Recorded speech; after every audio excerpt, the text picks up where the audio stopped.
Nous venons, Seigneur, exalter et magnifier ton nom pour la grâce qui est nôtre, celle d'appartenir au vrai et à l'unique Dieu, celui qui n'a pas regardé notre rébellion comme une occasion pour nous écraser, pour se venger contre nous, mais qui a témoigné de son amour en acceptant que son unique Fils paye le prix de notre rébellion pour nous réconcilier avec lui.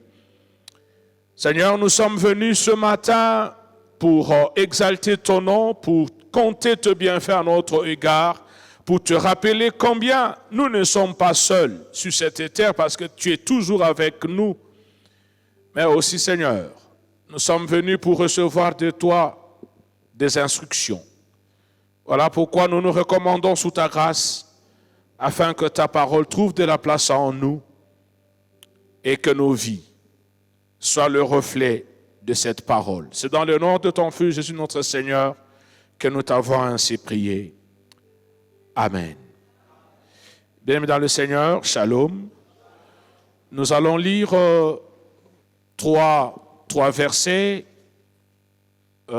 qui m'ont été proposés par rapport à notre thème de ces trimestres. Le premier, c'est dans Proverbe 14, 23. Proverbe 14, 23. Le deuxième, c'est dans 1 Corinthiens 15, 58. Et le dernier, c'est dans Apocalypse 14, 13. J'ai la version Louis II. Proverbe dit: tout travail procure l'abondance, mais les paroles en l'air ne mènent qu'à la disette. 1 Corinthiens chapitre 15, le verset 58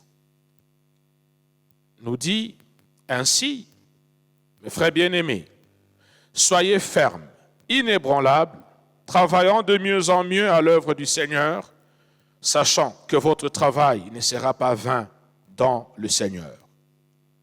Et enfin, Apocalypse chapitre 14, le verset 13, nous dit: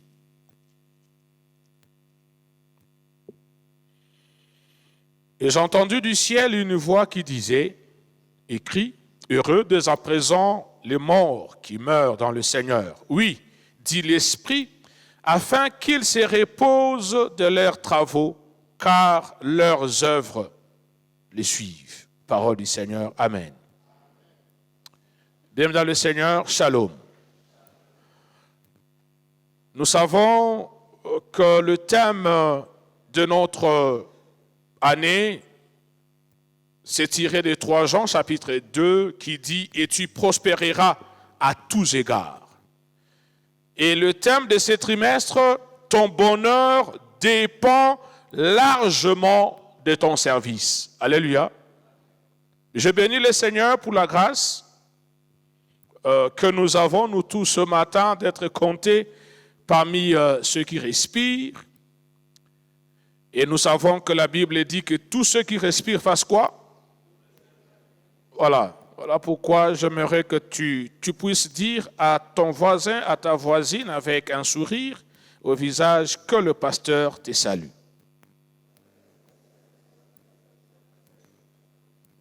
Amen. Amen. Le thème de ce trimestre, comme je le dis, nous donne une information. C'est une information que chacun de nous reçoit, en commençant par moi-même. Et l'information nous dit que nous sommes responsables à grande partie de notre bonheur. Alléluia. C'est ça l'information. Cela veut dire que dans la recherche de ton bonheur, dans la recherche de mon bonheur, je dois retenir que la plus grande partie dépend de moi et il y a une infime partie qui dépend des autres. Alléluia. C'est ça l'information. En d'autres termes, nous tenons entre nos mains notre bonheur.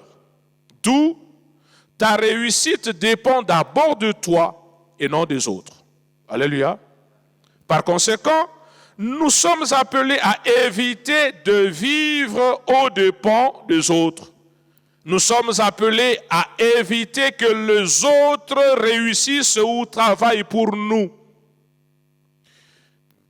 Plus d'une fois, je me suis retrouvé dans une situation à l'université où on donne un TP aux étudiants qui sont dans un groupe de 20. Et normalement, dans une des facultés, je demande à ce que le TP soit exposé. C'est la faculté de droit. Et facilement, je sais me rendre compte que sur le 20, il y a peut-être 2 ou 3 qui ont vraiment travaillé à fond le TP. Et les 17 autres n'ont presque rien fait. Et ce qui m'a toujours fait rire, c'est que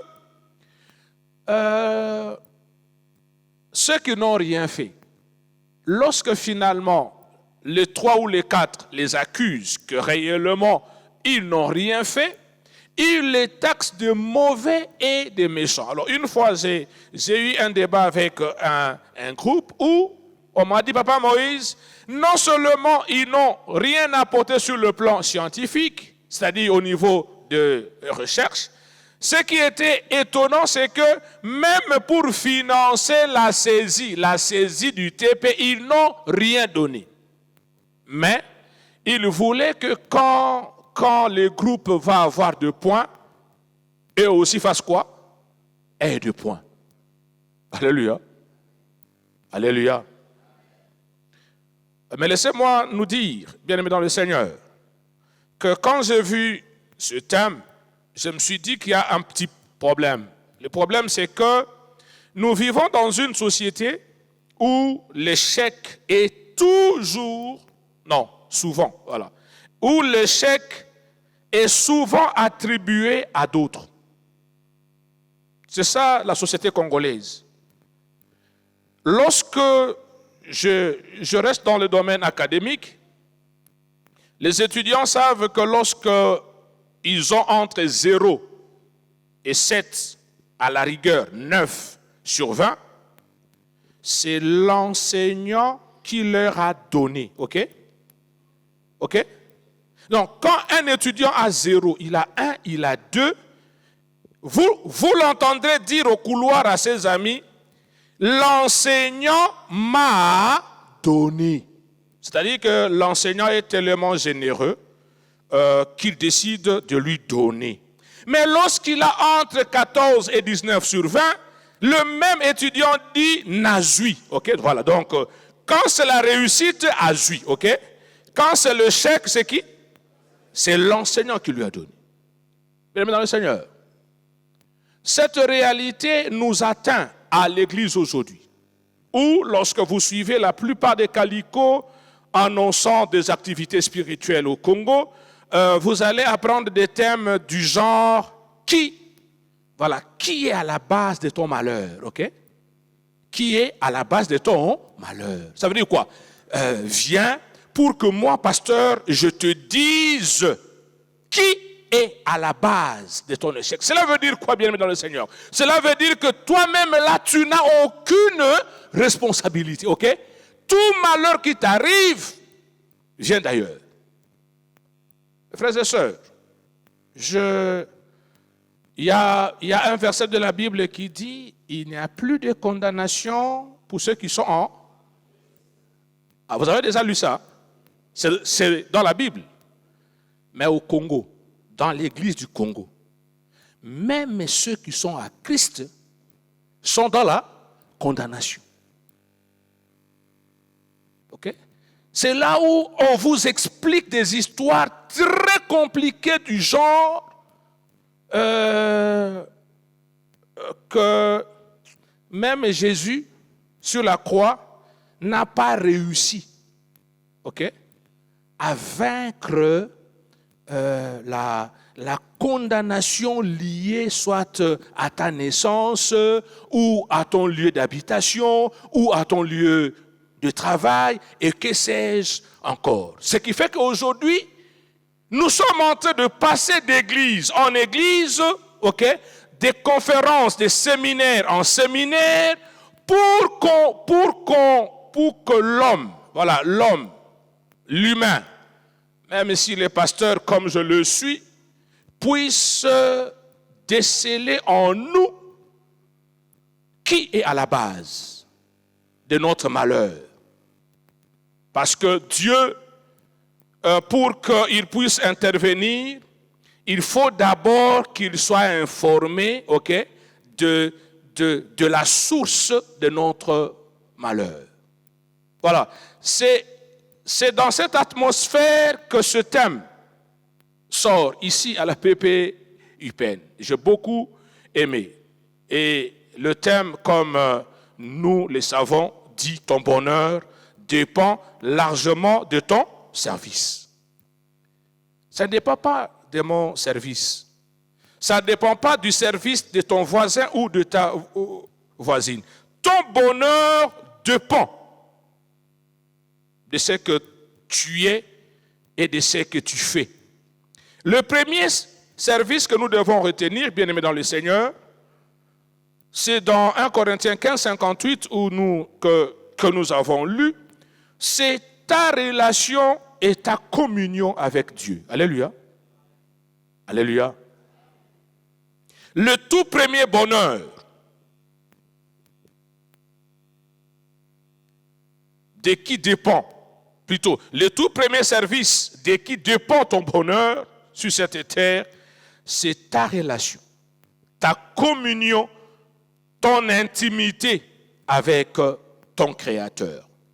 Bien-aimés dans le Seigneur, la Bible nous dit que le but pour lequel Dieu a tout créé, c'est sa propre gloire. Alléluia. Proverbe 16, 4 dit, Dieu a tout créé pour un but. Et Ésaïe 43, 7 dit, le but pour lequel Dieu a tout créé, c'est sa propre gloire. Donc, si tu veux vraiment être heureux sur cette terre, rassure-toi que tu vis en intimité avec le Créateur. Lorsque nous lisons Psaume chapitre 32, Psaume chapitre 32 nous dit ou nous donne qui est l'homme le plus heureux sur cette terre. Heureux celui à qui la transgression est remise, à qui le péché est pardonné. Heureux l'homme à qui l'Éternel n'impute pas d'iniquité et dans l'esprit duquel il n'y a point de fraude. Tant que je me suis tu, mes os se consumaient, je gémissais toute la journée. Car nuit et jour, ta main s'appesantissait sur moi. Ma vigueur n'était plus que sécheresse comme celle de l'été. Je l'ai fait connaître. Je t'ai fait connaître mon péché. Je n'ai pas caché mon iniquité. J'ai dit, j'avouerai mes transgressions à l'Éternel et tu as effacé la peine de mon péché. Alléluia. Alléluia. Voilà l'homme le plus heureux sur cette terre. Le tout premier bonheur que l'homme est appelé à chercher, c'est celui de vivre en paix avec Dieu. Et la voie est là. Cet homme qui a écrit, David, dit qu'il a commis un péché qu'il a voulu cacher, mais il s'est rendu compte que tant que ce péché n'était pas encore avoué, il n'était pas en paix. Alléluia. Il n'avait pas la force d'affronter la vie jusqu'à ce qu'il puisse décider que non, il faut que j'aille avouer mon péché à Dieu. Mon frère, ma soeur, es-tu réellement sûr qu'un jour dans ta vie, tu as pris la bonne résolution d'avouer à Dieu ton péché, ta vie de péché? Es-tu dans le lot de ces jeunes hommes qui a réclamé sa part d'héritage, qui est parti et qui l'a dilapidé jusqu'à vouloir manger ce qu'on donnait aux cochons, et après rentrer plutôt en lui-même, il s'est dit non, je rentre chez mon père, je lui avoue mon péché et je lui demande de ne plus me traiter comme son enfant, comme serviteur, parce qu'au moins les serviteurs dans la maison de mon père ont de quoi mettre sous la dent. Mais lorsqu'il arrive chez son père, parce qu'il a fait le pas, son père a demandé non seulement qu'on lui trouve un habit, qu'on lui mette un anneau, mais qu'on puisse aussi faire une fête parce qu'il était perdu et il a été retrouvé. Alléluia. Mon frère, ma soeur, il n'y a pas de meilleur bonheur que, j'insiste, de vivre en paix avec Dieu. Et la voie, c'est Christ, son Fils. Je l'ai dit ici dans ma prière, je l'ai toujours dit, j'ai toujours du mal à demander la mort de mes ennemis. Parce que je me rappelle toujours qu'à un moment de ma vie, j'ai été ennemi de Dieu. Alléluia. Et que ce Dieu-là avait le pouvoir de m'écraser. Il avait le pouvoir de faire descendre de son feu sur moi pour me consumer comme ennemi. Et il serait en paix avec sa conscience, mais il ne l'a pas fait. Au contraire, il a envoyé son propre fils mourir sur le bois infâme de Golgotha pour moi. Donc, si nous acceptons Christ, si nous lui laissons la direction de notre vie et Christ récupère, en ce moment-là, nous sommes heureux. Pourquoi? Parce que le bonheur de vivre en intimité avec Dieu a des répercussions sur cette terre d'abord, et ces répercussions vont jusque dans l'éternité. Alléluia. Alléluia. La Bible dit que ça ne sert à rien. Que sert-il à un homme, de gagner tout le monde s'il perd quoi? Son âme. Marc chapitre 8, le verset 36. Ça ne sert à rien de gagner le monde entier, d'être heureux sur cette terre, mais avec une âme destinée à l'enfer. L'apôtre Paul va nous dire dans 1 Corinthiens 15 que si c'est dans cette vie seulement terrestre que nous espérons en Christ, nous sommes comment? Nous sommes les plus comment? Malheureux de tous les hommes. Donc ça ne sert à rien, mes frères et sœurs, d'être heureux sur cette terre et ne pas être heureux avec Dieu dans l'éternité. Ça ne sert à absolument rien. Voilà pourquoi la responsabilité que tu as par rapport à ces premiers services, c'est que tu dois garder, si tu as la foi, tu dois garder ta foi pour toi seul devant Dieu. C'est ça ta responsabilité, c'est ça ma responsabilité. En d'autres termes, alléluia. Alléluia. Je travaille dans un bureau où toutes mes secrétaires sont des laïcs. Alors j'aime beaucoup, à chaque fois que l'une d'elles entre dans mon bureau avec une correspondance et commence par me dire, chef, Bino, ça veut dire que Bino, pasteur, ok? Je comprends déjà que la correspondance là est une correspondance problématique. Alléluia. Il y a un autre qui a toujours l'habitude de me dire, chef, naokota lola avant Bino. Alléluia. Alléluia. Bon, ce n'est un secret pour personne. Vous savez, la plupart des fidèles de l'Église nous voient au loin, ok, et nous jugent trop loin. Il faut vraiment vivre avec nous, trop proches, pour savoir si réellement ce que nous prêchons ici, nous le vivons. Alléluia. Alléluia. Il faut vraiment être trop proche de nous. Mais qu'est-ce que je voulais dire? Je voulais dire que votre entrée au ciel, ok, ne dépend pas de nous. Donc, si vous fondez votre foi, ou si vous pensez que vous irez au ciel parce que vous êtes meilleur que nous, vous irez aussi en enfer. Parce que le jour du jugement dernier, Dieu commencera d'abord par moi, le pasteur. te dit, voilà la vie que tu as menée, c'est vrai que tu as eu à prêcher et tout c'est bon, mais toi-même, nul va où? En enfer. Et juste après moi, il va t'appeler toi. Qui fonde ta foi, non pas sur Christ, mais sur le pasteur. Il te dit, voilà, quand tu étais sur la terre, ton modèle de foi, c'était qui? Le pasteur Moïse, ok? Il est parti où? Alors, de la même manière, Olanda kaina mokili. Ok? Ça nini? Landaï. Mon frère, ma soeur, kondi manayo, je répète, kosimbi sango mutu ti. Paul dit, garde ta foi. Devant qui? Devant Dieu. Parce que c'est devant Dieu que tu auras des comptes à rendre et non devant le pasteur. Non. Voilà pourquoi il faut se demander dans cette responsabilité 2 ou 3 choses.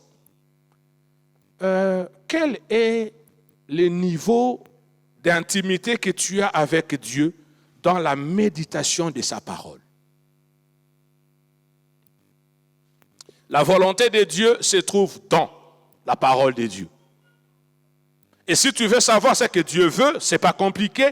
Tu dois connaître la parole de qui? De Dieu. Mais aujourd'hui, qu'est-ce que nous remarquons?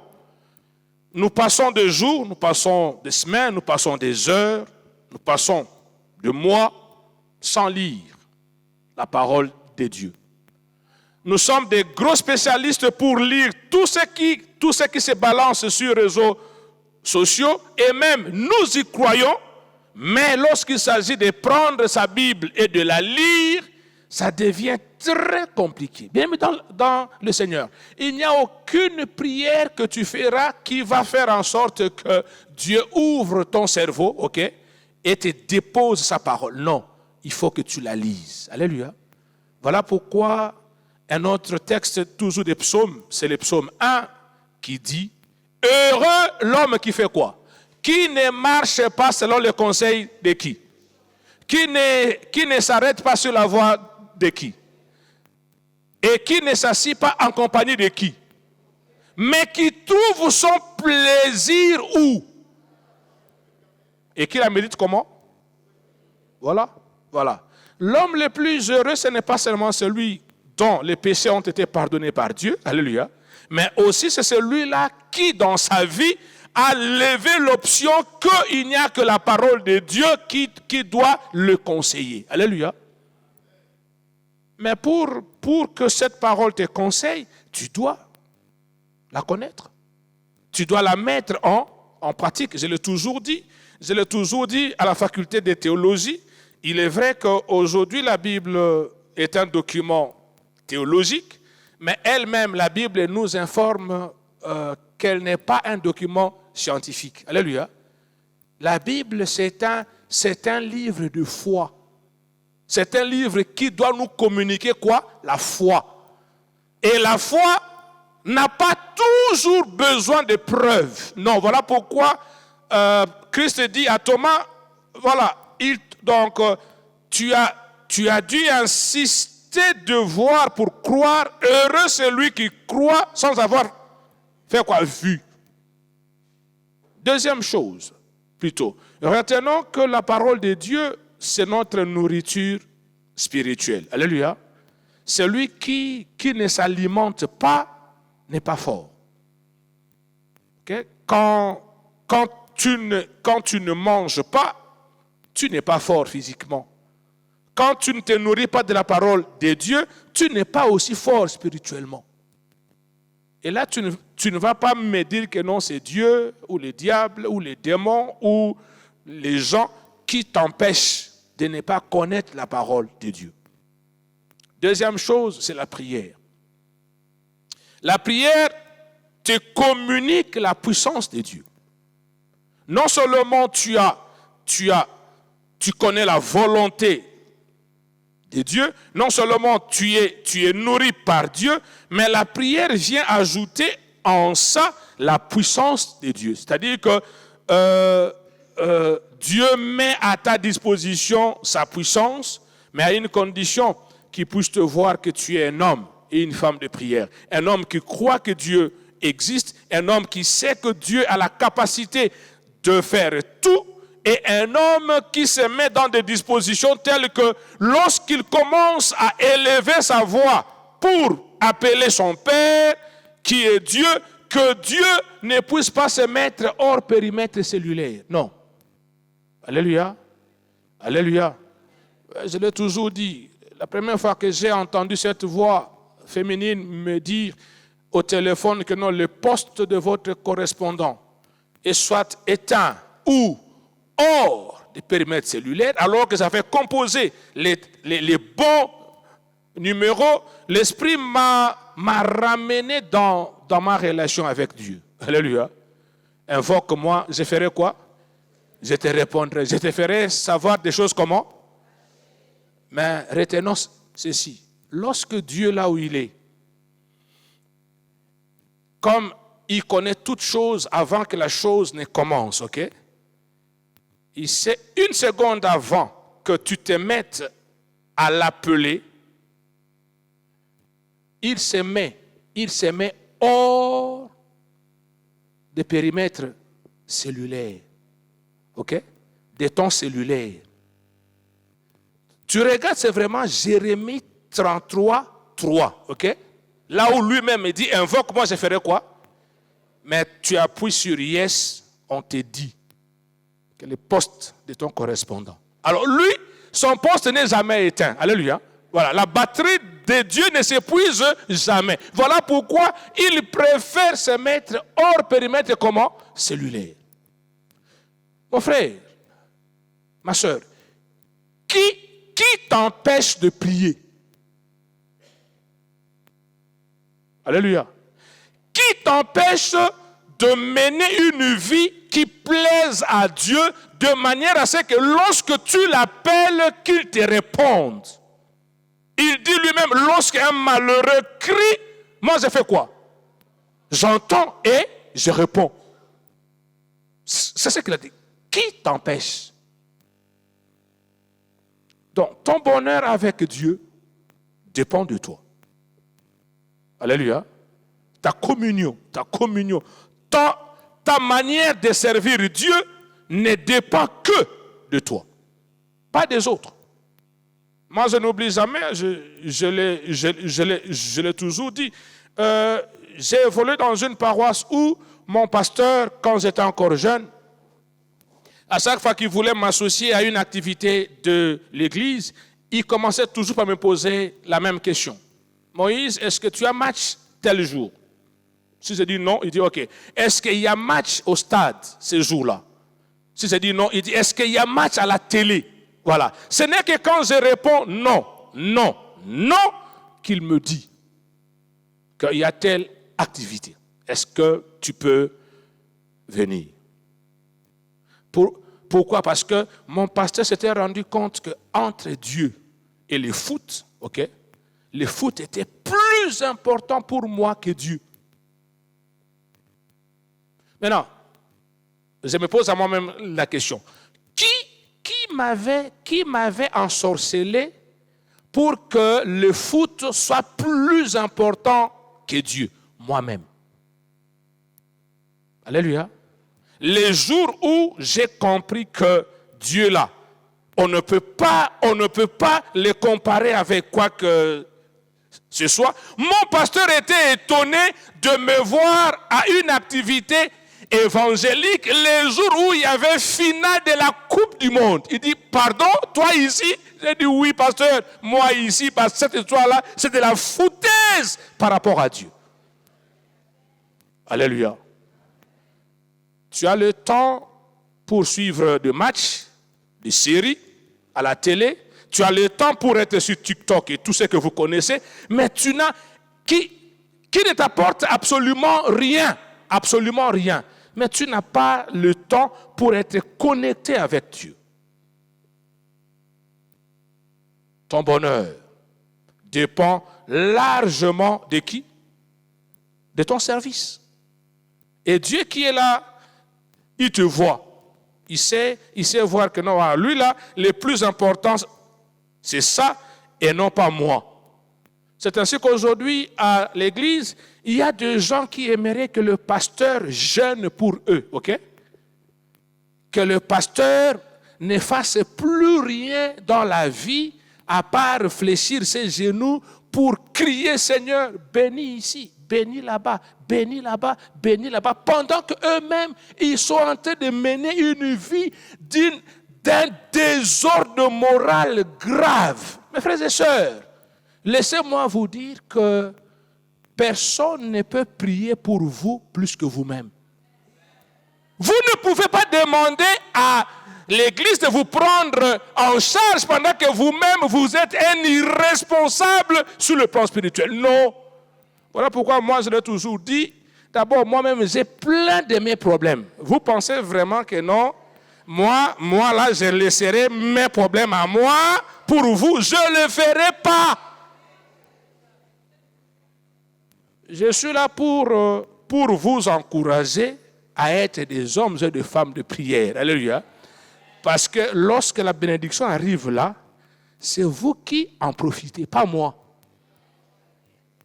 Ok? J'aime beaucoup Paul. Paul dit, bon, nous bénissons les gens pendant que nous-mêmes, nous n'avons rien. Ok? On prie pour que quelqu'un ait boulot, il a boulot. Moi-même, j'ai des gens chez moi qui n'ont pas boulot. On prie pour que quelqu'un ait voiture, il a voiture. Moi-même, je n'en ai pas. On prie pour que quelqu'un ait maison, il a maison. Moi-même, je n'en ai pas. Voilà. Est-ce qu'il y a moyen, mon frère et ma soeur, que tu comprennes que tu as tout intérêt à fléchir tes genoux devant le Seigneur pour que le Seigneur ouvre pour toi son bon trésor, le ciel, et déverse sur toi ses abondantes bénédictions. Alléluia. Il n'y a pas un verset de la Bible qui dit... Donc, la Bible dit, voici les miracles qui accompagneront les pasteurs. C'est ça? La Bible dit quoi? Voici les miracles qui accompagneront ceux qui auront cru en mon nom. Alléluia. Alléluia. Ils chasseront les démons, ils imposeront les mains aux malades et ils seront guéris et ainsi de suite. Deuxième et dernier service. Si tu veux que ton bonheur dépende largement de toi, lorsque tu as fini avec Dieu, lorsque tu es vraiment sûr que tu es heureux avec celui qui te connaît mieux que toi, avec celui devant qui tu ne peux pas te cacher. C'est-à-dire que quand tu viens comme tu es venu ce matin et tu lui dis, je suis ton fils, je suis ta fille, lui-même aussi, il le sait. Parce qu'il y a des hommes et des femmes sur cette terre, comme toi et moi, qui étonnent Dieu. Ok? En l'appelant leur Père. Dieu lui-même pose la question aux anges. Ok? Il dit, celui-là, c'est qui? Oh non, c'est Moïse Gbema. Oui, il m'a appelé qui? Oh non, non, mais, Seigneur, il t'a appelé que tu es son Père.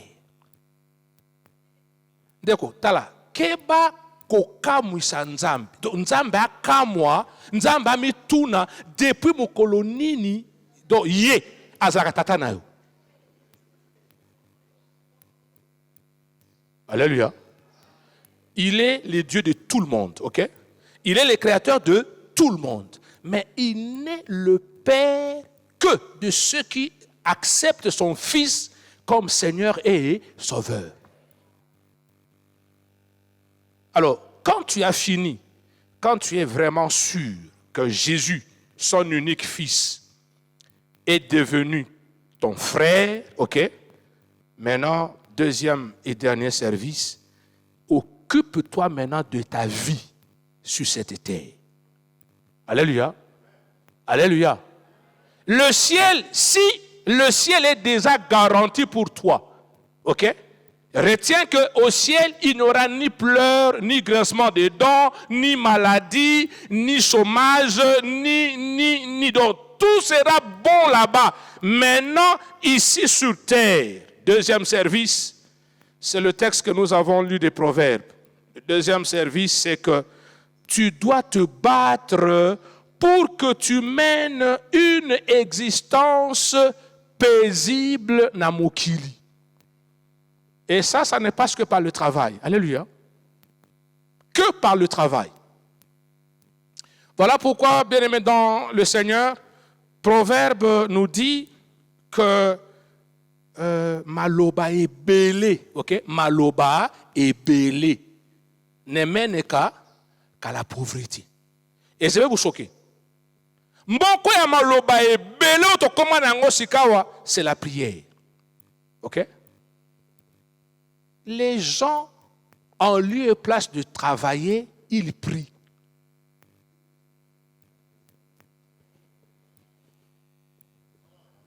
Alléluia.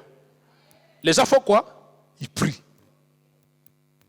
Ils mettent tellement du temps dans la prière que lorsqu'ils finissent de prier, parce qu'ils ne sont pas au ciel, ils sont sur terre, ils se rendent compte que Damas est athée.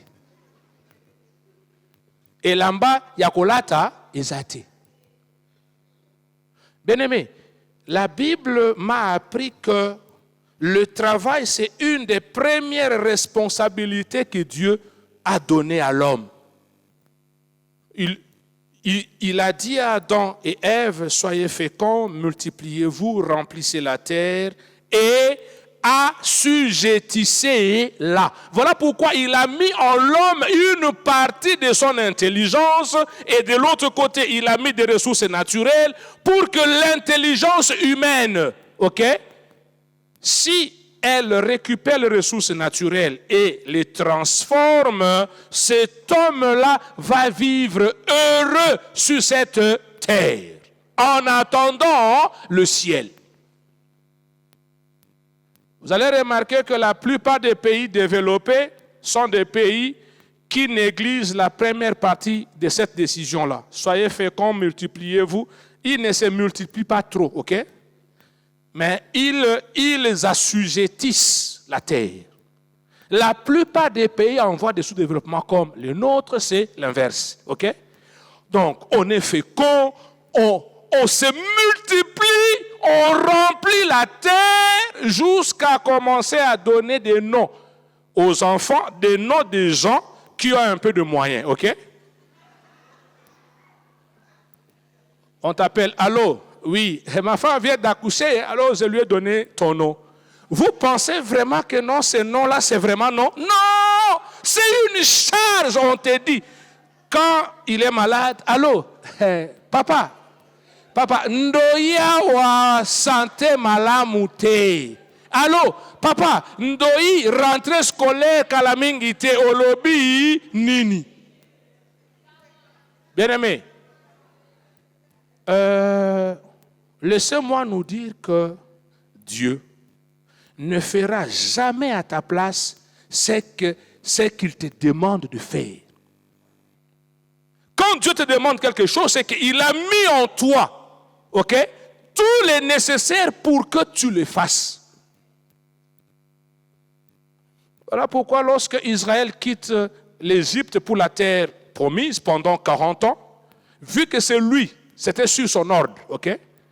Dieu a compris que la marche dans le désert ne permettra pas à Israël de faire des champs ou de faire de l'élevage, ok? Donc Israël sera en difficulté pour manger. Dieu s'est engagé avec deux choses.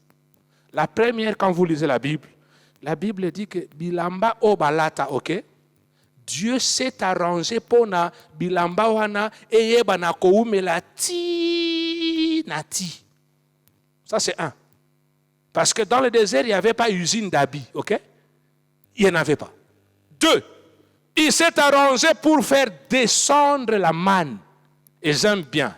La Bible dit que la manne là n'était consommable qu'un jour, ok? Au meki kozwa ebele pendant 2 jours, le matin tu te réveilles, toute la partie à deuxième jour est pour là. C'est comme ça qu'Israël a vécu dans le désert pendant 40 ans, jusqu'à la terre promise. Une fois installé, Dieu a continué à envoyer quoi? La manne. Et Dieu a attendu la toute toute première récolte, ok? Tango baloni, bakeko buka, bayena biloko babuka ki nandako, Dieu a lobi, voilà, ciel, ferme-toi. La manne est finie. À partir d'aujourd'hui, vous devez manger bozali kosalini kolona. Mais aujourd'hui, bien-aimés dans le Seigneur, c'est comme si nous voulons forcer Dieu, ok, à nous faire récupérer la manne qu'Israël avait bénéficié dans le désert, là où nous, on n'était pas. Dieu ne le fera pas. Voilà pourquoi on nous dit ici que ton bonheur sur cette terre dépend largement de qui? De toi. La Bible dit que Dieu bénira le fruit de notre quoi? Travail et non de notre prière.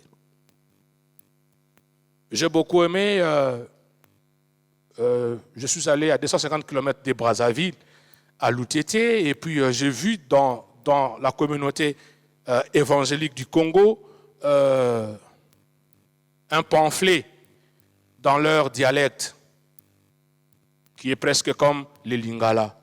Sala Sambila, Sambila Sala.